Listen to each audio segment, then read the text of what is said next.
So good evening ulit guys, at ito na po yung ating part 2 sa ating gagawin dito sa mga nababakbak na mga skim coat sa wall. O yan, hindi na natin ito na video yung nakaraan na binakbak ko sa part 1. So minasilihan ko yan guys, pero mayroon pang ibang babakbakin dyan. So ngayon ay medyo ano pa to, manipis pa konti yung part na to. So papatungan ko yan dyan. And then ito ay atin ng yan, yung uka dyan na lagyan na natin ng simento. Yan, pantay na siya. So mamasigahan ko na lang. Mamaya itutuloy ko yung pagdiha dito. Sana ay ma-primera na rin natin yan para medyo malinis na tingnan. Ayan, dito. So guys, samahan muli ako sa aking gagawin sa gabing ito. So timpla muna tayo ng skim coat.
So yan guys, naka-ready na ito para sa pintura.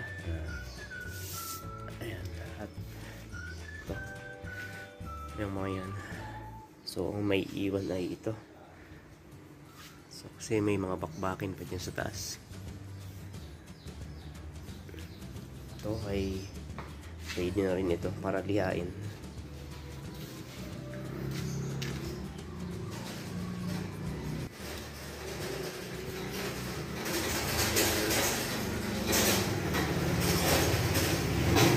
Tapos naliha ko na rin pala to. So pa-primer na lang ulit ng epoxy primer yan.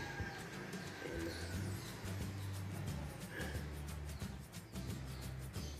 So siguro ito muna. Unahin ko lang ito ng primer to. Part na yan. Para medyo okay na siya.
So guys, ang resulta ng ating ginawa, ayan.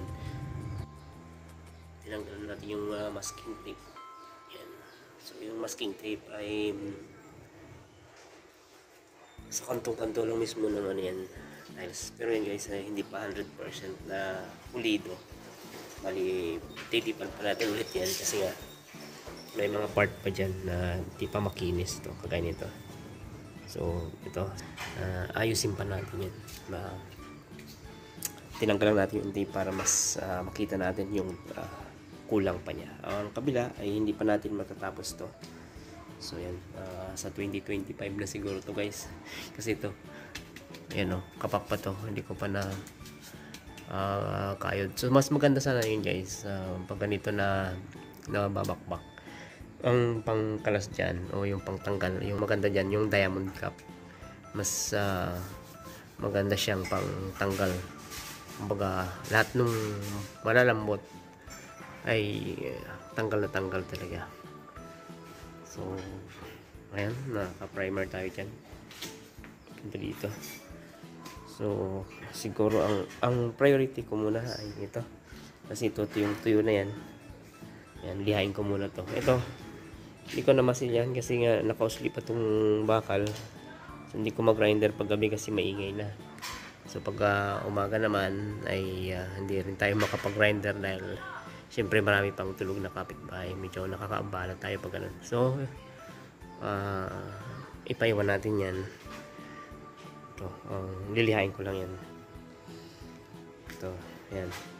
Then linisan ko yan. Then siguro umaabot ko pa ito. Yan. Paprimeran ko siya. Yan.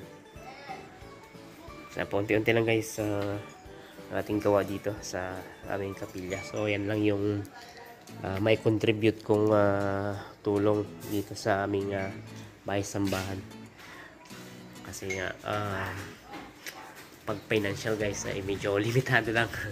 No? So pero salamat sa Panginoon na binigyan tayo ng kakayanan para magamit dito sa paggawa ng ating mga natitira mga trabaho dito sa kapilya. So yun lamang guys. So yan, sa mga napapadaan pala sa aking munting channel, yan, paki-subscribe and paki-like lang po yung ating video.